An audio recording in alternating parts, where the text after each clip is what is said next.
नमस्कार, मी विलास बडे. न्यूज 18 लोकमतच्या या विशेष कार्यक्रमात आपल्या सगळ्यांचं स्वागत. आजचा दिवस आरक्षणाच्या लढाईत रस्त्यावर उतरणाऱ्या त्या लाखो मराठा बांधवांची, आपल्या प्राणांची आहुती देणाऱ्या त्या तरुणांची, अंगावर केसेस घेणाऱ्यांची आणि या प्रश्नासाठी उभं आयुष्य वाहून घेणाऱ्या प्रत्येकाची निराशा करणार आहे. कारण सुप्रीम कोर्टानं मराठा आरक्षणाला तात्पुरती स्थगिती दिली आहे. 12% शिक्षणात तर नोकर भरतीतील 13% आरक्षणाला सुप्रीम कोर्टानं स्थगिती दिली.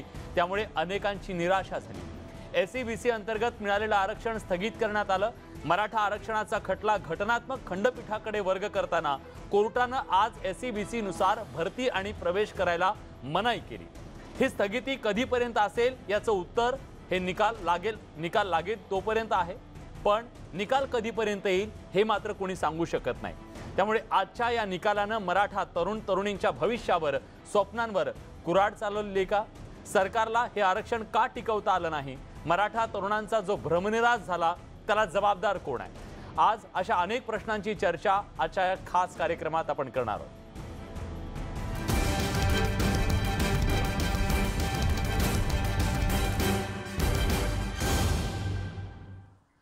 याबद्दल चर्चा करण्यासाठी गेली अनेक वर्ष कोर्टातली न्यायालयीन लढाई असेल किंवा रस्त्यावरची लढाई असेल, या सगळ्यामध्ये याचिकाकर्ते म्हणून एक महत्त्वाची भूमिका बजावणारे विनोद पाटील आता आपल्या सोबत आहेत आणि त्याचबरोबर काँग्रेसच्या प्रवक्त्या हेमलता पाटील ताई सुद्धा आपल्या सोबत जोडले गेलेले आहेत.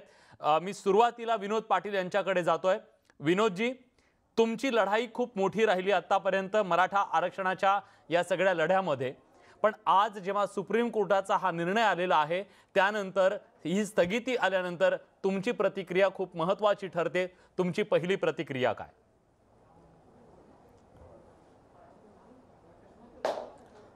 निश्चित आज मराठा समाजासाठी फार दुर्दैवी दिवस आज आहे. कारण मराठा समाज सगळा एकत्र येऊन रस्त्यावरची लढाई लढला होता. सर्वजण कुटुंबासह रस्त्याच्या लढाईवर सहभागी झाले होते. याचबरोबरीने 50पेक्षा अधिक युवकांनी बलिदान दिलं होतं आणि त्याच्याही पुढे जाऊन आम्ही न्यायालयीन लढाई लढलो होतो. आम्ही राज्य सरकारला वारंवार पॉईंट आउट करत होतो की मराठा आरक्षणाबाबत काहीतरी रणनीती असली पाहिजे, युक्तिवाद कशा पद्धतीने केला गेला पाहिजे, बाजू कशा पद्धतीने मांडली पाहिजे, असं आम्ही वारंवार सांगत होतो. परंतु राज्य सरकारला मराठा समाजाचं म्हणणं, माझं म्हणणं, आमचं म्हणणं आरोप वाटत होते, टीका वाटत होती. आम्ही सरकारला हे सांगायचो की हे मराठा आरक्षण सरकारने दिलेलं आहे. आज राज्यात सरकार कोणाचं आहे याच्याशी आम्हाला देणं घेणं नाही, परंतु आरक्षण आम्हाला सरकारने दिलेलं आहे. पालक म्हणून आम्ही सरकारवर जबाबदारी निश्चित करणार. हे आरक्षण टिकलं तर सरकारचं अभिनंदन, टिकलं नाही ते जबाबदारी सरकारची असेल. परंतु आमचं दुर्दैव असं ठरलं की 3 पक्षाचं सरकार असल्यामुळे नेमकं कोण याच्यामध्ये पुढाकार घेईल ह्या संभ्रमामध्ये सरकार राहिलं आणि वेगवेगळ्या पद्धतीने युक्तिवाद त्या ठिकाणी सरकार करू शकलेलं नाही. याचं ज्वलंत उदाहरण द्यायचं ठरलं तर माझ्यासारखा एक सामान्य माणूस 27 फेब्रुवारीला दिल्लीला जाऊन 5 न्यायमूर्तींच्या खंडपीठाकडे प्रकरण वर्ग करा अशी मागणी करू शकतो. परंतु राज्य सरकारच्या वतीने 5 महिन्यानंतर ती मागणी होते. हेच जर अगोदरच्या काळामध्ये झालं असतं, लॉकडाऊनच्या अगोदर काळामध्ये, तर त्या कालखंडामध्ये 2 ऑर्डर झालेला आहे न्यायालयाचा. त्यावेळेस न्यायालयाने कुठल्या प्रकारची इंटरिम स्थगिती त्या ठिकाणी दिलेली नाही. हे जर अगोदर घडलं असतं तर कदाचित चित्र वेगळं असतं. परंतु वाईट याचं वाटतं, मागच्या काळामध्ये अनेक विद्यार्थ्यांनी आरक्षणामध्ये भाग घेतला. कोणी नोकरी मिळवली, कोणी MBBS डेंटलमध्ये ॲडमिशन्स मिळवले. आता नेमकं त्यांचं काय होणार? आणि ह्या सर्व बाबी अनेक खुल्या होणं बाकी आहे. कारण न्यायालयाने स्पष्ट आदेश अद्यापर्यंत दिलेले नाही. अवघ्या 1.5 ते 2 तासामध्ये न्यायालयाच्या वतीने ऑर्डर देण्यात येईल, लिखित ऑर्डर देण्यात येईल. त्यामध्ये न्यायालयाने नेमकं कोणते बंधनं घातले, मग मागच्या वर्षाच्या विद्यार्थ्यांच्या बाबत न्यायालय काय निर्णय घेणार आहे, भविष्यात येणाऱ्या शैक्षणिक वर्षाच्या बाबत न्यायालय काय निर्णय घेणार आहे, राज्य सेवेत लागलेल्या लोकांच्या बाबत न्यायालय काय निर्णय घेणार आहे, उद्या नोकरींच्या आरक्षणामध्ये न्यायालय काय निर्णय घेणार आहे, याची सर्व स्पष्टता आज या ठिकाणी न्यायालयाच्या वतीने अजून आलेली नाही. त्यामुळे त्याच्यावर बोलणं चुकीचं ठरेल. आज 2च गोष्टी समोर आलेल्या आहे. प्रकरण 5 न्यायमूर्तींकडे गेलेलं आहे, परंतु तामिळनाडूच्या आरक्षणामध्ये कुठल्या प्रकारची स्थगिती नाही. EWSचं आरक्षण 5 न्यायमूर्तींकडे जातं, त्याच्यामध्ये कुठल्याही प्रकारची स्थगिती नाही. आणि एकटा माझ्या मराठा आरक्षणामध्येच आज 1 पार्टला काय होणार त्या ठिकाणी स्थगिती दिलेली आहे. यामुळे अतिशय दुर्दैवी दिवस आमचा आहे असं आज आम्ही या ठिकाणी मानतो. नक्कीच तुम्ही एक महत्त्वाचा मुद्दा उपस्थित केलेला आहे, तोच मुद्दा घेऊन हेमलता पाटील आता यांच्याकडे जातोय। जो मुद्दा त्यांनी उपस्थित केलेला आहे, पाटील असं म्हणतायत विनोद पाटील की 3 पक्षांचं हे सरकार आहे, या सरकारमध्ये भूमिका नेमकी कुणी मांडायची याच्यावरूनचा संभ्रम कायम राहिला आणि ती भूमिका नीट मांडली गेलेली नाही, तुम्ही गाफील राहिलात म्हणून आज हा दिवस मराठा बांधवांना पाहावा लागतोय, असा थेट आरोप त्यांनी केलेला आहे। तुमचं उत्तर काय? आजचा दिवस हा खरंच अतिशय दुर्दैवी आहे। खरं सांगायचं तर न्यायालयाचा निर्णय अत्यंत अनाकलनीय असा निर्णय म्हणावा लागेल। मराठा आरक्षणाची सगळी प्रोसिजरच अत्यंत क्लिष्ट होती, गुंतागुंतीची होती आणि विनोद पाटील असतील त्यांनी अतिशय महत्त्वाची भूमिका या सगळ्यामध्ये बजावली होती। परंतु असं असताना न्यायालयाचा हा निर्णय अनाकलनीय एवढ्यासाठी म्हणते की EWS आरक्षण घटनापीठाकडे जातं, पण त्याला अंतरिम स्थगिती मिळत नाही। फक्त मराठा आरक्षणाच्या बाबतीतच असं काय घडलं की त्याला न्यायालयाने स्थगिती दिली? एकीकडे आपण म्हणतो की घटनापीठाकडे जायला न्यायालय त्याला मंजुरी देतं, मग घटनापीठाकडे जायला जर न्यायालय त्याला मंजुरी देतं तर मग स्थगिती न्यायालयाने कशाच्या पार्श्वभूमीवर दिली? हा एक न सुटणारा कोडा आहे। अजूनही कोर्टाचं काय म्हणणं आहे ते आपल्यापर्यंत आलेलं नाहीये, ते पेपर्स आलेले नाहीयेत, त्यामुळे नक्की त्यांनी कशा पद्धतीचे आदेश दिलेत ते माहित नाही। परंतु जे घडलं ते अत्यंत वाईट घडलं। दुसरी गोष्ट, विनोद पाटील म्हटलं त्यांच्या भावना मी समजू शकते, परंतु मराठा आरक्षणाचा हा जो विषय आणि त्याच्या प्रमुखपदी अशोक चव्हाणांची नेमणूक केल्यापासून त्यांनी वेळोवेळी सर्वांच्या मीटिंग्स घेतल्यात, सर्वांशी संवाद साधलाय। जे वकील कोर्टामध्ये हे सगळं प्रकरण घेऊन जाणार आहेत त्यांच्याशी संवाद साधलेला आहे आणि प्रत्येक गोष्टीची सरकारने काळजी घेतली आहे। आता असं आहे की काँग्रेसच्या काळामध्ये जे आरक्षण दिलं होतं त्याच्यामध्ये काही त्रुटी होत्या म्हणून ते हायकोर्टामध्ये टिकलं नाही असं म्हणणं, परंतु त्यानंतरच्या आरक्षणामध्ये आपण कुठल्याही त्रुटी न राहतील आणि या दृष्टीने सगळी काळजी घेतली होती। सगळ्या गोष्टींची पूर्ण काळजी घेऊनच आपण हे केस लढत होतो, परंतु न्यायालयाचा निर्णय हा अनाकलनीय म्हणावा लागेल, दुर्दैवी म्हणावं लागेल। परंतु सगळ्यात वाईट वाटतं की विद्यार्थी जे आहेत, प्रवेश प्रक्रिया आहे, या विद्यार्थ्यांवरती आता अन्याय व्हायला नको आणि त्यासाठी आता राज्य सरकारने तातडीने पावलं उचलली पाहिजेत, परत घटनापीठाकडे गेलं पाहिजे, आरक्षणाला जी स्थगिती दिली ती उठवण्यासाठी प्रयत्न केले पाहिजे आणि त्या दृष्टीने शासनाने हे सगळे प्रयत्न केले पाहिजेत आणि शासन ते करण्यासाठी कटिबद्ध आहेत। परंतु जोपर्यंत आता कोर्टाने नक्की काय म्हटलं ते आपल्या समोर येत नाही तोपर्यंत याच्यावर वक्तव्य करणं हे चुकीचं आहे। परंतु आजचा दिवस हा खरंच अतिशय वाईट आहे, दुर्दैवी आहे आणि व्यक्तिशः मला तर अत्यंत वेदनादायी असा हा दिवस आहे असं म्हणावं लागेल। निश्चित, पण आता सरकारमध्ये तुम्ही आहात, सरकार म्हणून जर पालकत्व तुमच्याकडे असेल तर निश्चितपणे याची जबाबदारी सुद्धा सरकारकडेच येणार ना, की हे टिकवण्याची जबाबदारी सरकारची होती। जर आज ते म्हणतायत की याबद्दलचं गांभीर्यच आम्हाला दिसत नव्हतं, सातत्यानं ते म्हणत होते, पण त्याच्यावर प्रत्युत्तर असं दिलं जाते की आमच्यावर टीका केली जाते। आता त्यांनी सुद्धा तो मुद्दा सांगितला, खरंच गांभीर्यानं घेतलं नाही सरकारने, त्याच्याबद्दलचं गांभीर्य नव्हतं, महत्त्वाचे नेते याबद्दल काही बोलत नव्हते म्हणून सुद्धा प्रश्न उपस्थित केला गेला। नाही, तुम्ही म्हणता त्या पद्धतीने सरकार कधीही आपल्या भूमिकेतून माघार घेणार नाही किंवा सरकार कुठलीही जबाबदारी टाळणार नाही याची मी ग्वाही देते, परंतु सरकार या प्रकरणाविषयी गांभीर्याने घेत नव्हतं हे प्रकरण, हे म्हणणं अत्यंत चुकीचं आहे। ज्या पद्धतीने या प्रकरणाच्या संदर्भात सगळे, आता तिन्ही पक्षाचं जरी सरकार असलं तरी तिन्ही पक्षांच्या सरकारमध्ये सगळेच मंत्री असतील आणि या प्रकरणाचं गांभीर्य ओळखून होते, त्याबद्दलची माहिती असणारे होते आणि त्या संदर्भामध्ये जे जे काही करावं लागेल ते करण्यामध्ये हे आमचं सरकार कुठेही कमी पडलं नाही। आता शेवटी वकील आपले तेच होते, वकिलांनी ज्या पद्धतीने बाजू मांडली हेही सगळं, परंतु न्यायालयाचा निकाल हा शेवटी आता कोणी त्याच्यावरती म्हणू शकत नाही की असाच निकाल का लागला, हा निकाल का नाही लागला किंवा न्यायालयाला दोष देऊ शकत नाही आपण। परंतु मी तेच म्हणते की निकाल अनाकलनीय आहे, यामध्ये सरकारला दोष देणं किंवा सरकार कमी पडलं असं म्हणणं हे चुकीचं होईल असं मला नक्की वाटतं, कारण सरकारने हे प्रकरण अत्यंत गांभीर्याने घेतलं होतं आणि सरकार ह्या प्रकरणाबद्दल अजूनही पुढच्या ज्या स्टेप्स घेणार आहे त्या सुद्धा गांभीर्याने उचलेल आणि मला खात्री आहे की यापुढे जे काही होईल ते मराठा आरक्षणाच्या दृष्टीने अनुकूल होईल अशीच आपण सगळ्यांनी अपेक्षा बाळगूया। नक्कीच अपेक्षा बाळगायला हरकत नाही, पण आजच्या या घडीला हा निकाल आल्यानंतर निश्चितपणे मोठ्या आशेनं, मोठं स्वप्न बघून जे लाखो लोक रस्त्यावर उतरले, जी मागणी घेऊन, ज्यांनी आपलं आयुष्याचं बलिदान दिलं, त्यांचं बलिदान वाया जाणार आहे का आणि ते जायचं नसेल तर काय करणं गरजेचं आहे, आता आपल्याकडे काय नेमके पर्याय आहेत त्याबद्दलची सुद्धा चर्चा ब्रेकच्या नंतर करूया. कुठे जाऊ नका, पहा फक्त न्यूज 18 लोकमत.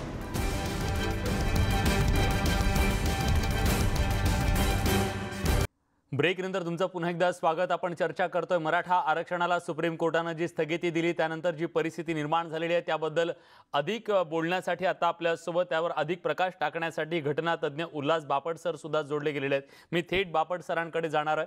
बापट सर, आता सर्वसामान्य माणसापासून ते सगळ्यांना एक गोष्ट जाणून घ्यायची आहे, आज जो सुप्रीम कोर्टानं निर्णय दिला त्याचे नेमके परिणाम काय होणार आहेत आणि आता पुढे पर्याय काय आहेत या दोन्ही बद्दल अगदी साध्या भाषेत तुमच्याकडून जाणून घ्यायचं आहे.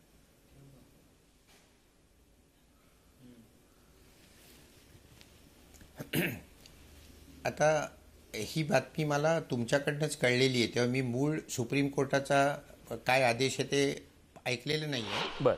परंतु आरक्षण हा पहिल्यापासूनच वादग्रस्त मुद्दा राहिलेला आहे. अगदी घटना समितीमध्ये सुद्धा याच्यावर चर्चा झालेली आहे.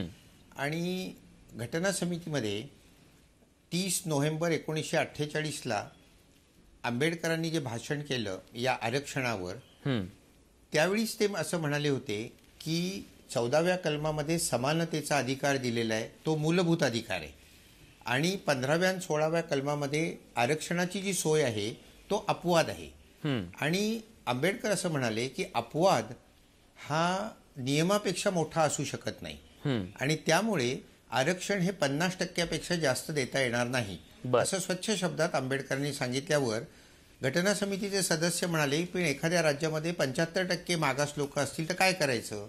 त्यावर आंबेडकर असं म्हणाले तरी सुद्धा आरक्षण हे 50%च राहणार, त्याहून जास्त वाढवता येणार नाही.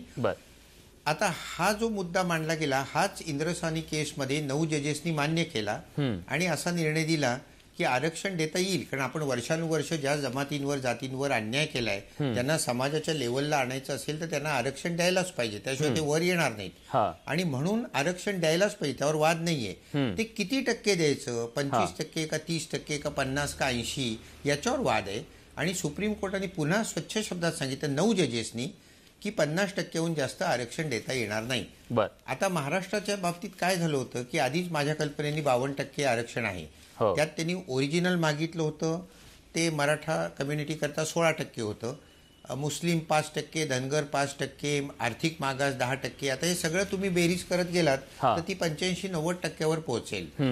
हे घटनेला अपेक्षित नाही असं अनेक घटना तज्ञांचं मत आहे. आणि त्यामुळे हे राजकीय नेते ज्यावेळी भडकवतात लोकांना की तुम्हाला आम्ही आरक्षण देऊ, धनगरांना देऊ, मराठ्यांना देऊ, आमक्यांना देऊ, की मला असं वाटतं की याच्यामध्ये राजकीय परिपक्वता आपली कमी पडते. त्यांनी लोकांना समजावून सांगायला पाहिजे की राज्यघटनेमध्ये 50%हून जास्त आरक्षण देता येत नाही. आणि आता हे सोशल आणि जे आरक्षण दिलेलं आहे मराठा कम्युनिटीला हे ओबीसी मध्ये यायला पाहिजे. म्हणजे आता म्हणजे मग हा वाद पुन्हा ओबीसी मध्ये दिलं तर मग ओबीसी विरुद्ध मराठा असा वाद चालू होईल. तेव्हा हे सगळं प्रकरण हे राजकीय प्रकरण आहे. मी राजकारणात अजिबात जाणार नाही. आता सुप्रीम कोर्ट ठरवेल की बुवा हे जे मराठा रिझर्वेशन दिलंय शिक्षणात आणि नोकऱ्यांमध्ये हे घटनेत बसतं का घटना बाह्य आहे. आता सध्या तर स्थगिती दिलेली आहे, त्यामुळे आता तर तशा तऱ्हेच्या नोकऱ्या किंवा शिक्षणातले ऍडमिशन देता येणार नाहीत. पण मुद्दा हा सुद्धा मांडला जातोय सर, त्याच्यावर तुम्ही प्रकाश टाका की देशातल्या इतर ठिकाणी जे 50%च्या पुढे आरक्षण गेलेलं आहे आणि जे खंडपीठाकडे ते गेलेलं आहे त्यांना स्थगिती मिळालेली नाहीये. मग ते 10% आर्थिक आरक्षण असो किंवा इतर राज्यातले आरक्षण असो, मग याच ठिकाणी आरक्षणाला स्थगिती का देण्यात आली, मराठा आरक्षणाला ही स्थगिती का देण्यात आली? नाही, आर्थिक मागास ते 10% जे दिलं आहे तो वादग्रस्त मुद्दा आहे, त्याच्यात मी आत्ता जात नाही. तुम्ही जे म्हणता की काही राज्यांमध्ये 50%पेक्षा जास्त आरक्षण आहे, त्याचं प्रामुख्याने उदाहरण दिलं जातं ते म्हणजे तामिळनाडूचं. इथे 69% आरक्षण आहे. आता ते का आहे ते मी तुम्हाला सांगतो. एखादा कायदा जर का 9व्या परिशिष्टामध्ये टाकला 9th शेड्यूलमध्ये तर त्याला तो मूलभूत अधिकाराच्या विरुद्ध आहे म्हणून आव्हान देता येत नाही. आणि तो जो रिझर्वेशनचा कायदा आहे तमिळनाडूमधला तो 9व्या परिशिष्टामध्ये घटना दुरुस्ती करून टाकलेला आहे आणि त्यामुळे त्याला आव्हान देता येत नाही. म्हणून तिथे फक्त 69% आहे. बाकी सगळीकडे राजस्थान, पंजाब जिथे जिथे वाढवलं गेलं तिथे तिथे स्टे आलेला आहे माझ्या ज्ञानाप्रमाणे. आणि त्यामुळे मद्रासमध्ये फक्त म्हणजे तमिळनाडूमध्ये नाही आलेला, पण एक लक्षात घ्या की 90 शेड्यूल जे आहे तो घटनेचा भाग आहे. आणि त्यामुळे एखादा कायदा 9व्या शेड्यूलमध्ये टाकायचा असेल तर त्याला घटना दुरुस्ती करावी लागेल. म्हणजे 2/3 मेजॉरिटी लोकसभा आणि राज्यसभेमध्ये असावी लागेल. ही फार अवघड प्रक्रिया आहे. ते महाराष्ट्राच्या बाबतीत घडायची शक्यता मला दिसत नाही. बर, खूप महत्त्वाचा मुद्दा तुम्ही मांडलेला आहे सर. आणखी सुद्धा या आरक्षणाच्या स्थगितीनं जे प्रश्न निर्माण झाले त्याबद्दल तुम्हाला विचारायचं आहे. आपले इतर पाहुणे सुद्धा आपल्यासोबत असणार आहेत. ही चर्चा अशीच सुरू ठेवणार आहोत. एक छोटासा ब्रेक घेतोय. ब्रेक नंतर लगेच परत येतोय. कुठे जाऊ नका, पहा फक्त न्यूज 18 लोकमत.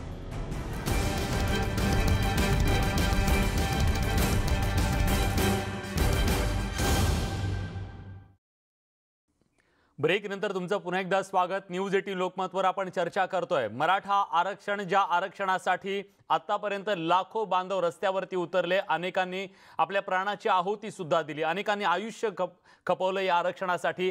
आज त्या आरक्षणाला सुप्रीम कोर्टानं स्थगिती दिलेली आहे. त्यामुळे मराठा बांधवांच्या पदरी मोठी निराशा पडलेली आहे. या सगळ्याबद्दल चर्चा आपण करतोय. आपल्यासोबत घटनातज्ञ उल्हास बापट सर आहेत, याचिकाकर्ते विनोद पाटील आहेत, ज्यांनी खूप मोठा लढा या सगळ्यासाठी दिलेला आहे, आणि काँग्रेसच्या प्रवक्त्या हेमलताताई पाटील सुद्धा आपल्या सोबत आहेत. मी विनोद पाटील यांच्याकडे जातोय. आता आपण उल्हास सरांनी नेमकं काय सांगितलं ते ऐकलं, पण आता ही स्थगिती मिळाल्याच्या नंतर एक याचिकाकर्ता म्हणून आणि या सगळ्या आंदोलनातलं एक महत्त्वाची भूमिका तुम्ही बजावणारे आहात, म्हणून तुमची पुढची लढाई नेमकी कशी असणार आहे? तुमच्याकडे पर्याय कुठले आहेत आणि कुठल्या पर्यायांचा तुम्ही अवलंब करणार आहात?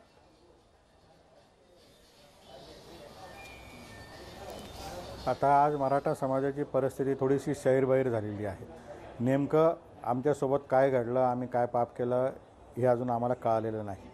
आत्ताच घटनातज्ञांनी ज्या काही गोष्टीचा खुलासा केला की घटनेमध्ये असं म्हटलेलं आहे. मग EWSच्या आरक्षणाबाबत घटनेमध्ये काहीच म्हटलेलं नव्हतं का?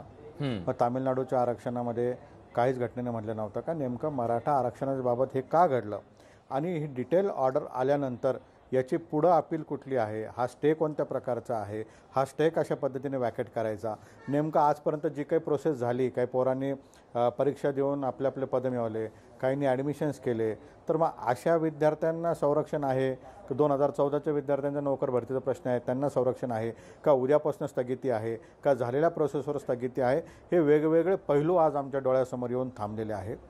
न्यायालयाची ऑर्डरची प्रत मिळाल्यानंतर नेमकं त्याच्यामध्ये कुठल्या विषयाला न्यायालयाने स्थगिती दिली आणि त्याचे कारण काय झालेले आहे याच्यावर आम्हाला भाष्य करावं लागेल. कारण ही जी काही चर्चा झाली ही मुंबई हायकोर्टामध्ये चर्चा झाली होती, 50% मर्यादेची चर्चा झाली होती.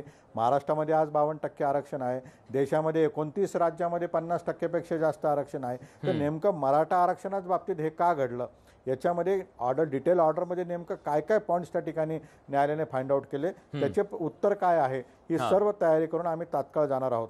परंतु ही सर्व जबाबदारी मी मागून सांगत आलोय, आजही सांगतो की ही जबाबदारी राज्य सरकारची आहे. निर्णय लागून 2-2.5 तास झाले. राज्य सरकारच्या वतीने अद्याप कुठलीही प्रतिक्रिया त्या ठिकाणी देण्यात आलेली नाही. राज्य सरकारने साधे येऊन 2 शब्द आश्वासन आम्हाला दिलेले नाही की काळजी करू नका, आम्ही असे पाऊल उचलणार आहोत.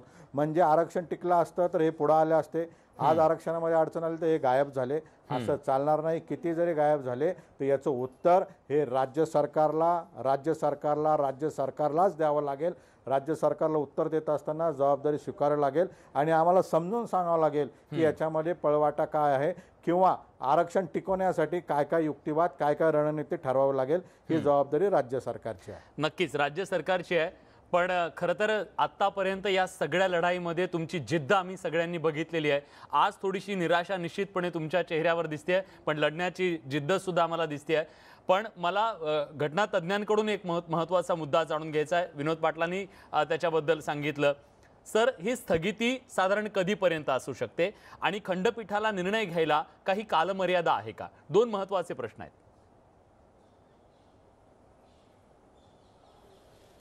नाही, या दोन्हीबद्दल निश्चित स्वरूपामध्ये नियम काहीच नाही आहे. हे सुप्रीम कोर्टाच्या डिस्क्रिशनचा भाग असतो आणि खंडपीठाचा निर्णय कधी होईल हे सांगता येणार नाही. कारण म्हणजे मी सुप्रीम कोर्टावर टीका करत नाही आहे, परंतु सुप्रीम कोर्ट हल्ली अतिशय महत्त्वाचे खटले वर्षानुवर्ष लांबवत ठेवतात. आता CAAचा जो खटला आहे तो म्हणजे जो संबंध देशाशी निगडीत आहे त्याच्यावर निर्णय झालेला नाही, 370 कलमावर निर्णय झालेला नाही. त्यामुळे मराठा रिझर्वेशन जे एका राज्याचा प्रश्न आहे त्याच्यावर सुप्रीम कोर्ट किती तत्परता दाखवेल याबद्दल मी साशंक आहे. बर, आता पिटिशनर्सनी जे सांगितलं त्याच्यात मी एक भर घालू इच्छितो बरं, की राज्यघटना हे एक डायनॅमिक डॉक्युमेंट आहे, ते स्टॅटिक नाहीये, ते बदलत राहतं. म्हणजे आंबेडकरांनी 1948 साली जे म्हटलं 50% जास्त मिळणार नाही, ती स्थिती आज 70-80 वर्षांनी असू शकेल अशातला अजिबात भाग नाही. घटना शिकवताना वर्गामध्ये आम्ही नेहमी सांगतो की घटना ही 80 वर्षापूर्वी ज्यांनी लिहिली, म्हणजे ही काही स्मशानभूमीतून लिहिलेल्या लोकांचं आत्ता राज्य नाही आहे, आत्ता जे जिवंत लोक आहेत त्यांचं राज्य आहे. त्यामुळे आत्ताच्या समाजाशी योग्य असे बदल राज्यघटनेत करावे लागतील. परंतु ते करताना राज्यघटनेचा जो आत्मा आहे, म्हणजे बेसिक स्ट्रक्चर जे आहे ते बदलता येणार नाही, हा महत्वाचा भाग आहे. तेव्हा आता आरक्षण जे आहे ते 50%वरनं थोडंफार वाढवता येईल का याच्यावर सुप्रीम कोर्टाने विचार करण्याची आवश्यकता आहे. आणि मी पिटिशनर्सना असं सांगेन की त्यांनी जर का चांगले वकील वापरले तर त्यांना सुप्रीम कोर्टाने हे समजावून सांगता येईल की 50%च्या ऐवजी 60%, 65% ही सिलिंग हे जास्त बरोबर होईल. अशा तऱ्हेचं आर्ग्युमेंट करावं लागेल. दुसरं कुठलं आर्ग्युमेंट करता येईल असं मला वाटत नाही. विनोद पाटील जी, आता तुमची मुख्य मागणी काय असणार आहे? कारण तुम्हाला जायचंय, पण तुमची आता प्रमुख मागणी काय असणार आहे? राज्य सरकारकडे असेल किंवा मग तुम्ही सुप्रीम कोर्टात सुद्धा काय मागणी करणार आहात? आमच्या 2 मागण्या या ठिकाणी प्रामुख्याने आहे. पहिली मागणी राज्य सरकारकडे आहे. राज्य सरकारने जबाबदारी स्वीकारून याच्यामध्ये काय मार्ग काढता येईल ते त्यांनी काढावा. निश्चित सर्व समाज त्यांच्या सोबत राहील जर आरक्षण टिकवण्यासाठी ते यशस्वी होत असतील तर. दुसरे आमचा प्रयत्न असा राहील की माननीय सर्वोच्च न्यायालयामध्ये हा जो काही निर्णय झालेला आहे, हा निर्णय होत असताना जर न्यायालय एकीकडे म्हणतंय की हे अधिकार 5 न्यायमूर्तींच्या घटनापीठाला आहे, आणि मग जर 5 न्यायमूर्तींच्या घटनापीठाला अधिकार असतील तर मग स्थगिती कुठल्या आधारावर दिली याबाबत आम्ही एक पिटिशन, एक अर्ज माननीय सर्वोच्च न्यायाधीशांकडे आम्ही करू. आणि वेगवेगळे मार्ग आमच्यासमोर त्या ठिकाणी आहेत. ते आता इथं बोलणं योग्य ठरणार नाही, ते सर्व काही ऑर्डर बघितल्यावरच होईल. कारण आमचं म्हणणं असं आहे की जर तुम्ही प्रकरण ऐकण्याचा अधिकार नाही दुसरीकडे पाठवता आणि मग इंटरिम आदेश पण तुम्ही देता, ते सगळी कन्फ्युजनची परिस्थिती त्या ठिकाणी आहे. त्यामुळे ऑर्डर आल्यानंतर याच्यामध्ये निश्चितता येईल. आणि आदरणीय साहेबांनी जसं सांगितलं की याच्यामध्ये सुप्रीम कोर्टाला समजावून सांगावं लागेल. आमचं तेच म्हणणं आहे की सुरुवातीच्या काळामध्ये जे काही सेन्सेक्स होते, आजची वाढलेली लोकसंख्या, आजचं वाढलेलं मागासलेपण, आज जवळपास महाराष्ट्रामध्ये 80पेक्षा जास्त टक्केवारी मराठा समाजाची मागासलेली आहे. आमच्याकडे आयोगाचा रिपोर्ट आहे, तो रिपोर्ट आज फोर्समध्ये आहे, तो रिपोर्ट अस्तित्वात आहे. त्या आधारावर मराठा आरक्षण मिळालेलं आहे. त्यामुळे मराठा आरक्षण कोणी नाकारू शकत नाही. फक्त आता कशामुळे याच्यावर स्थगिती आहे एवढंच आम्हाला बघायचं, आणि त्यानंतर आम्ही योग्य पावलं न्यायालयात उचलू आणि सरकारने देखील त्या ठिकाणी उचलली पाहिजे. नक्कीच तुमच्या या मागण्यांना यश येईल अशीच अपेक्षा करूयात. यानंतर मी जातो हेमलता ताईंकडे. खरं तर जे आत्ता विनोद पाटील म्हणाले त्याप्रमाणे आज हे आरक्षण टिकलं असतं तर नेत्यांनी बाईट देत सुटले असते, अभिनंदनाचे फुलं सुद्धा वाहून घेतली असती, सगळं धुरळा उडाला असता. मग आज हे नेते गेले कुठे हा त्यांचा सवाल आहे. तुमचं काय म्हणणं आहे? का बोलत नाही?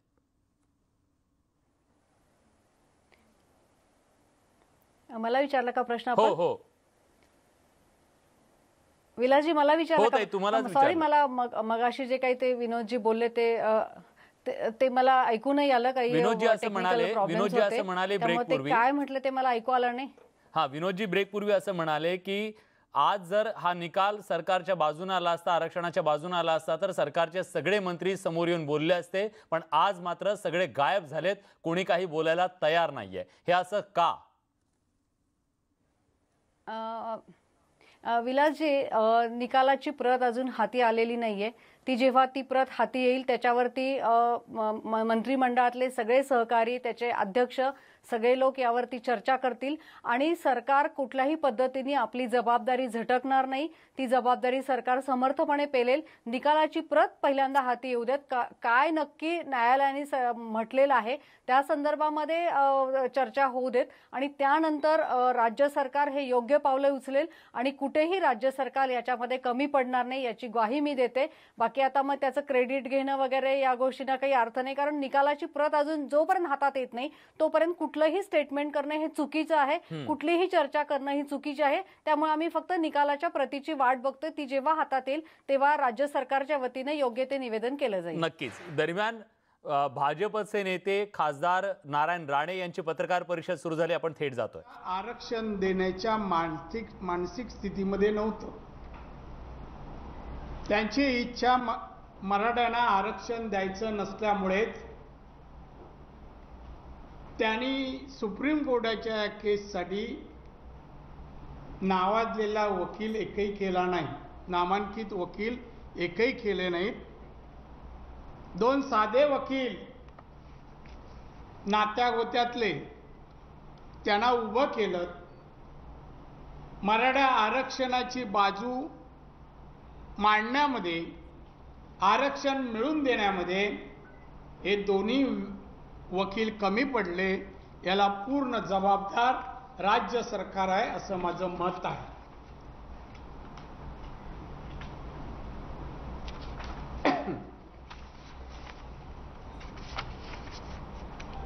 मित्र, आताच राज्याचं अधिवेशन 2 दिवसाचं अधिवेशन संपलं. विधिमंडळाचं अधिवेशन 2 दिवस मनाला पटत नाही, पण कोरोनामुळे जरी आपण धरलं की 2 दिवस हे अधिवेशन जे झालंय त्याची थोडी चर्चा करणं आवश्यक आहे की राज्याच्या जनतेला 2 दिवसाच्या अधिवेशनाने काय दिलं हा विषय महत्त्वाचा आहे. माझ्याकडे विरोधी पक्ष नेते माननीय देवेंद्र फडणवीस, मुख्यमंत्री उद्धवजी ठाकरे दोघांची भाषणं आहेत. पहिला दिवस अधिवेशन अर्धा दिवस चाललं, शोक प्रस्ताव मांडून संपवलं दुपारी 2:30 वाजता, 1:30च्या समोर काहीतरी दुसऱ्या दिवशी पुरवण्या मागण्या, 11 काय 12 बिलं, एवढं सर्व कामकाज असताना सत्तारूढ लोकांनी जो हैदोस घातला अधिवेशनात, त्यांनी जी भाषणं करून लांबवायचा प्रयत्न केला आणि वारंवार हाऊस स्थगितीमुळे बिलाला वेळ मिळाला नाही. बिलं तर विदाउट चर्चेशिवाय मंजूर, 11-12 बिलं विदाउट चर्चेशिवाय मंजूर. पुरवण्या मागण्यावर चर्चा नाही. फक्त विरोधी पक्ष नेत्यांनी, माननीय देवेंद्र फडणवीस यांनी यांचा अभ्यासपूर्ण भाषण मी वाचलं. त्यांनी या राज्यात आज कोणत्या समस्या आहेत, कोरोनामुळे निर्माण झालेल्या अडचणी, समस्या कोणत्या आहेत, जनतेला जगणं कसं अशक्य होऊन बसलेलं आहे, या संबंधी सविस्तर त्यांनी आपले विचार मांडले. काय हो मुख्यमंत्री, कशाला उत्तर दिलं का एखाद्या प्रश्नाला? आज बेकारी आहे, वाढते आहे. आज शेतकऱ्यांचे प्रश्न आहेत, मजुरांचे प्रश्न आहेत, बेकारीचा प्रश्न आहे. उद्योजक असो, शेतकरी असो, सगळ्या लोक आज एवढे अडचणीत आहेत.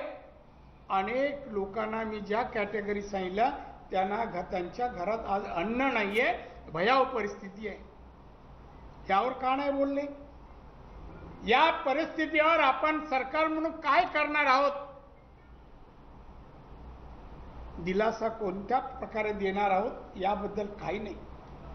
आम्ही हे करतो ते करतो.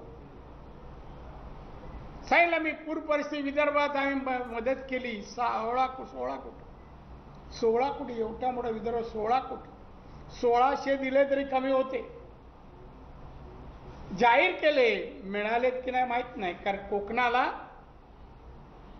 कोकणात वादळ जेव्हा झालं तेव्हा नुकसान भरपाई जाऊन जाहीर केली.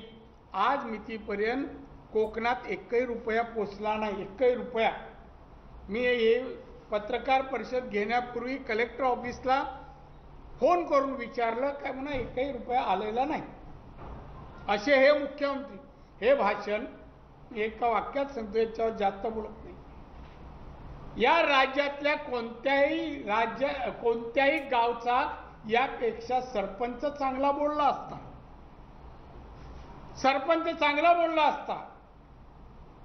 संसदीय परंपरेला आणि राज्याला, महाराष्ट्राला शोभेल असं भाषण केलं असतं. पण महाराष्ट्राच्या संसदीय परंपरेला साजेस शोभेस या मुख्यमंत्री भाषण नाही. तेच विषय, तेच मुद्दे. काय योजना आणली? कसली योजना? कोरोना संबंधी हात धुवायचे झाले, हात धुवा, हे करा ते करा. हे का मुख्यमंत्र्यांनी सांगायचा विषय? विधायचा सूचना द्यायचा विषय? कोरोनाला किती महिने झाले तेव्हा पण हात धुवा सांगत होते, आज पण तेच सांगतात. आणि त्यामुळे हे 2 दिवसाचं अधिवेशन वेळ सरकारने मारून नेला असेल तरी पण हे अधिवेशन मी सांगतो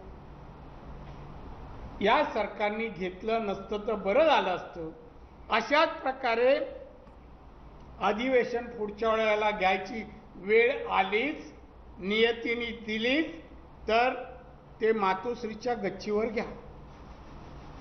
2-2.5 तासाचं. विरोधी पक्षाला 15 मिनिटं, सत्तारूढ आमदारांना बोंबलायला बाकीचा वेळ. त्या अधिवेशनाला काय अर्थ नाही.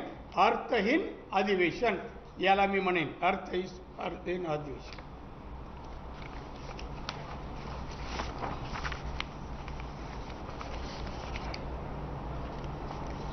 सध्या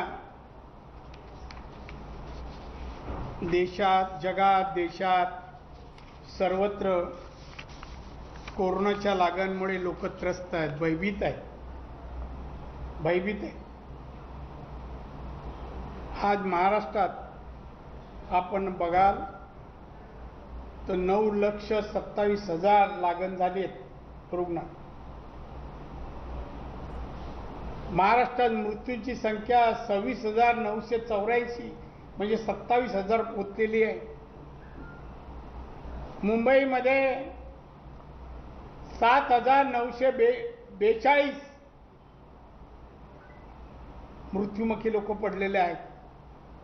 या अधिवेशनात याचा उल्लेख, गांभीर्य कुठेच नाही. योजना याला कोण जबाबदार? 7,900 म्हणजे 8,000 लोक मुंबईत गेलेले आहेत.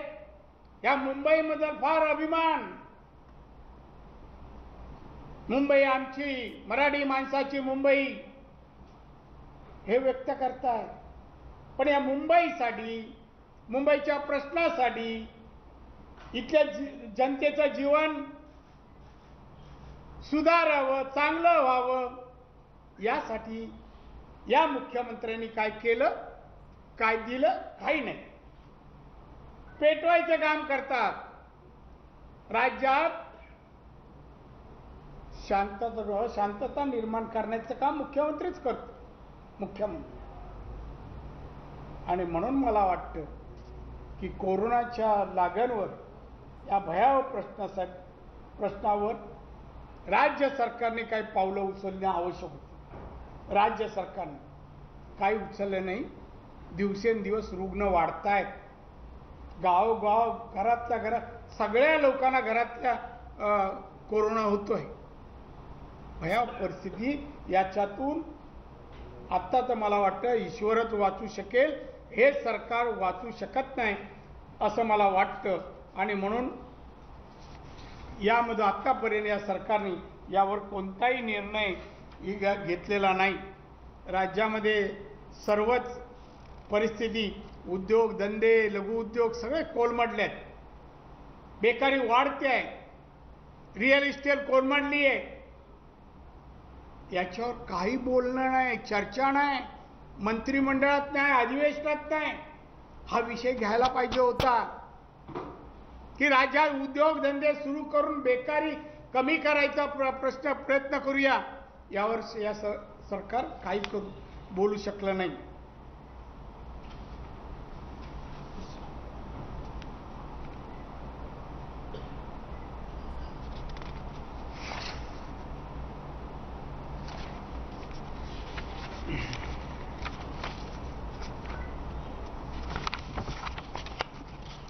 आता विषय येतो मी सुशांत राजपूत रिया, त्याच्या अगोदर मातोश्रीवर दाऊदकडून हल्ल्याची धमकीची बातमी काही मीडियात सकाळ संध्याकाळ एकच की मातोश्रीवर दाऊदचा हल्ला, धमकी, हल्ल्याची धमकी कोणी दिली? निनावी फोन. मुंबईच्या पोलिसांकडे अशी मशिनरी आहे, टेक्नॉलॉजी आहे, फोन जगातून कुठून आला तर ते लगेच सांगू शकते कुठून आला. दुबईतून आला, कोणी केला? दाऊद दुबईला आहे, दाऊद पाकिस्तानात. मग दुबईतून केला कोणी फोन?